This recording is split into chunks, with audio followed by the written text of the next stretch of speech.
Hey everyone, welcome back to Secret Sonics. This is episode 142 with Neenah. I had a great chat with Neenah, and we talked about so many things, including getting started as an artist, attending Mix with the Masters with Tony Maserati and finding a community of other engineers, working on music that speaks to her, how she knows a mix is finished, getting great results in the box, and when to send out tracks for analog processing. We talk about getting hip-hop drums to knock, subtle and creative sidechaining approaches, monitoring, de-essing, letting go of perfection, and just tons of tips, generally speaking, for mixing and everything in between. I really love this chat. I think you're going to love it too. So with all that to say, here's my conversation with Neenah coming up right here on Secret Sonics. Hey everyone. If you're anything like me, you often find yourself looking for business insight in podcasts. And I'm sure many of you are also into meditation and reflection to help better understand yourself. Former guest of the show, Carl Bonner, decided to launch a podcast that brings these two elements together. It's a series of guided self-reflection exercises, but specifically for freelance creatives like you and me, focusing on the struggles we face as we try to grow our businesses, while also finding more happiness in the work that we do. It's called Thanks for Thinking. It's definitely an unusual format, but if you want to grow your self-awareness, find deeper career satisfaction, and make more money, then I think this podcast might be for you. Experience it for yourself and click the link in the show notes below. You're listening to Secret Sonics, a podcast exploring the creative side of music production. Join us weekly for honest conversations with real-world music producers and audio professionals.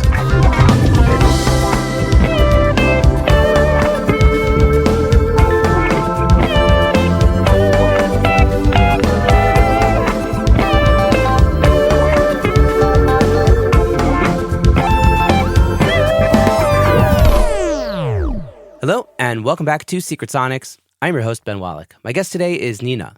Neenah is a singer, songwriter, producer, and multi-platinum mixing engineer from Amsterdam, Netherlands. Starting out on a double cassette tape deck in the early 2000s, she has been making music for over half of her life. Her voice and production has been linked to some of the biggest names in hip-hop music for over a decade. In 2010, she was the first female producer to win Battle of the Beatmakers in Toronto, Canada. Nowadays, she mainly focuses on her work as a mixing and mastering engineer, but that doesn't stop her from continuing to write, sing, and produce music of her own. Former guest of the show, Zylo Aria, recommended I reach out to Neenah, who's graciously agreed to join us on the air. So with all that to say, welcome to Secret Sonics, Neenah. Thank you so much for having me. It's great to be here. How's it going over in the Netherlands these days? I was actually there 7 years ago. Were you? Yeah, and had a good time there. Yeah, it was great. You were actually here around a good time, I got to say. I mean, it's great now again because we've had like a lot of lockdown stuff, a lot of strict rules, and now everything's opening up again. So, things are a little bit more lenient now and life is starting up again slowly but surely. So at the moment, things are actually, really, really great. On the up. Yeah, that's great. Same here. We had a very strict policies here as well, so it's nice to be we're both like in this post-COVID, if you're comfortable with me talking about that. Yeah. We both finally got over COVID, so now it's time Let's please call it post-COVID. Yes, let's hope so. Yes. That sounds right. Amen to that. So I'd love for you to share a little bit with your audience about, your story in music, kind of leading up to today where you're mostly mixing and mastering. Tell us a little bit about how music started for you and how that kind of veered into the engineering direction. Yeah, so you already touched on it a little bit in my bio. So when I was, especially when I was young, I always loved music. I was always singing. I liked playing piano. I liked coming up with my own lyrics, my own melodies, and just really loved music. When I was around 15 years old, I started making my own music. So I started to write my own songs and play the chords on the keyboard and record myself on a double cassette tape deck. And so I was able to play one tape and then record it onto the other tape so I could actually record my own harmonies and just stack my own vocals and stuff like that. So that's how I kind of experimented with it. And once I got a computer and the software like FL Studio and Cool Edit Pro at a time, which is the first version of Adobe Audition. I'm talking around like 2004, somewhere around that time. That would have been high school for me. Right. Yeah, just in the middle of high school for me. Yeah. Yeah. So I started to create my own songs and make my own beats, record myself on them. And then, of course, it sounded really, really crappy because I didn't know what I was doing. I was just experimenting. So I was like, how do I make this sound like the music that I love and that I listen to? So this music that I love sounds so great. The vocals cut through so great. There's like all these really interesting sounds, reverbs, and the bass sounds so great. And how can I do this for my music? So that's how I kind of got interested in finding out about the sonics of things, actually. And you were already like super in tune with what good music sounded like, as a teenager. I was very intrigued by sound. Yeah, just the way that something sounded and how they got there. And also because, back in the day, you had CDs and CD booklets and you had like all the credits and lyrics and everything. Right, good and times. it would say like, it would say like recording engineer, mixing engineer, mastering engineer and stuff like that. And I was just like, who are these people? Like, you can see like one artist on the cover of a CD and there's like a whole team of people behind one song. And that just fascinated me. So that's where it all started. So did you go to school? I know you had like a whole career path also as an artist. Mm-hmm. What happened next? Yeah, I went to SAE, the School of Audio Engineering in Amsterdam. And that was like late 2005, 2006. I went there to do the audio engineering course. And it was actually a little bit early for me because it was so technical and I didn't have any background other than just loving music. So I felt a little bit overwhelmed, I have to say. But it was a really, really great foundation for me to understand signal flow, hardware, how to patch things, how to record things, how to mix things. What is a compressor? What's an EQ? And, microphones, hardware, cables, and all that stuff. So it was a really great foundation for me to get started. Amazing. And also Pro Tools, actually. Yeah. Learn how to work with Pro Tools. Yeah. And so when did you begin like doing, I guess, like songwriting as like an artist career as well? Yeah, the songwriting was actually way before that. Like I said, like that's how I kind of got started, just writing my own songs. And I just really loved creating. I really loved making new songs. And back when I started, there wasn't any social media yet. We only had MySpace, which for people who don't know, MySpace is like a kind of like an international friend page type of thing. It's similar to Facebook, but not really. And you were also able to upload music to it. And you had like friends there, and then you could like tell them to listen to the song on your page and stuff like that. And you could actually share your own music and people could listen to it. And there was also this website called SoundClick that I put my music on. And so that's how I kind of got started with like playing my music out in the open for people to listen to it. And so I was actually a songwriter and producer at first, and just making my own music, sharing it with whatever my little network was. And that's how I got started. And I started doing more collaborations in my immediate little circle, and those people know people, and you get to know more people and collaborate more. And then I started doing performances, started doing a lot of performances for free. And then eventually I actually got booked for some places. So yeah, that was actually where I began as a songwriter, singer-songwriter, producer. And the engineering part was kind of like linked to it already. Did you intern at any studios? Did you kind of work your way up the ranks, or was it all freelance from the get-go? It was all freelance and never stopped being freelance, actually, because around here, maybe it's just because I didn't know, but we just don't have a lot of studios here.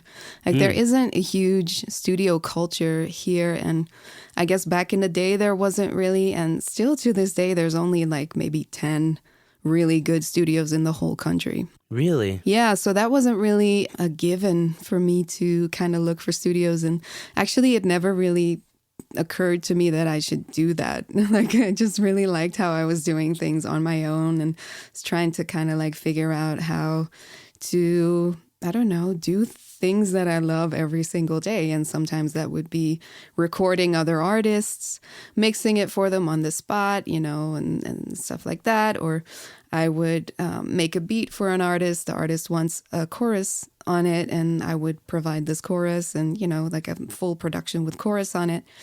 And I would do just a lot of that stuff. And, people, talk to each other about it. Like, hey, you should check out this girl. And then you work with other people. And that's how the network grows. Yeah. So it's just been like a very slow and steady freelance doing everything.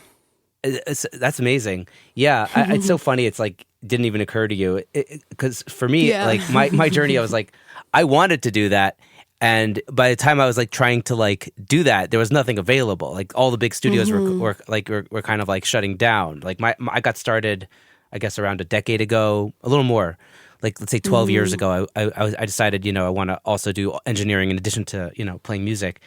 And it was just like nobody wanted me, It's like it's just me. It's just me in the studio. Like I don't need an intern. I was like, okay, cool. I guess I'm setting up shop. That was kind of the thought process. But yeah, kudos to you, for doing that. So when did the transition to kind of like full-time mixing happen? Oh, that's a great question, actually. I think that was not that long ago because I just recently on March 14th, I celebrated registering my freelance company for 5 years. So in 2017, I actually officially registered as a company. And I remember doing that because at that time, I was actually making a decent amount of money, so much that I felt like, okay, this could really like be something that I could live off of.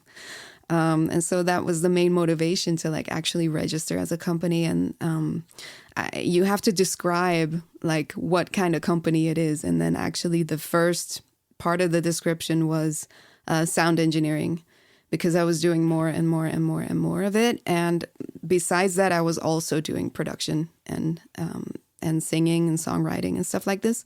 So I guess like around 2018, 2019, that's when I really like focused on mixing mainly and just really dove into it. I went to a Mix with the Masters seminar in the south of France. Amazing. Conducted by Tony Maserati, who I still consider one of my mentors to this day because of this seminar. Wow. And that was in 2018.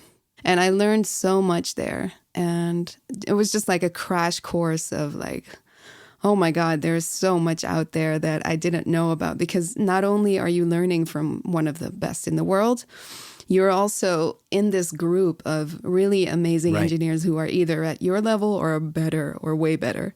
Yeah. So everyone was just really inspiring to be around. And it's a week long and it's complete immersion in mixing and sound engineering. So I guess that was kind of like a kickstart. And that was 2018 where I went to the first seminar because I did a couple more after that. It was so incredibly inspiring, and it just really kind of like put me on this track on focusing on mixing. It's so funny. Everybody who I've spoken to who's gone to like a Mix with the Masters, and I think I'm finally realizing this, is that everybody kind of felt validated. And, it seems like people that are like unsure of themselves, once they've been to a Mix with the Masters and they've seen the master work and they kind of approve their own mixing, you realize, I can do this. And, I, on a much lower level, just for me, the one time I went to like an AES in New York and I was surrounded by other audio engineers, I felt like, they're just other people. You know what I mean? Yeah. It kind of broke down that wall of like, you need this community. Yeah, right, exactly. You really do. You need that sort of community around you because, as I've been telling you, all this biggest part of my journey, most of it has been just me working by myself. Like I didn't have any mentor. I didn't have anyone who was like kind of helping me or giving me any kind of tips or clues. I was just kind of like figuring it out along the way. Yeah. And that was actually a really great way for me to learn. Like I'm not saying that was like a, oh, woe is me type of thing. That's just how it was, and then actually being exposed to this community and this group of people that was just so inspiring and incredibly valuable in terms of learning, in terms of being validated, and in terms of like showing your music or your work to these people and then getting their feedback, getting ideas from them, or just really just talking about the same thing. Yeah, I do that too. And then you're just like, oh my God, I'm not alone. Yeah. So yes, it's really great. Right. Yeah. It's so true. It's like, especially these days, like, we're all in our man/woman cave, just working away and doing the same, without that feedback, and it's so important to interact with other people. And I think everyone should find a way to interact with other people, even if it's on,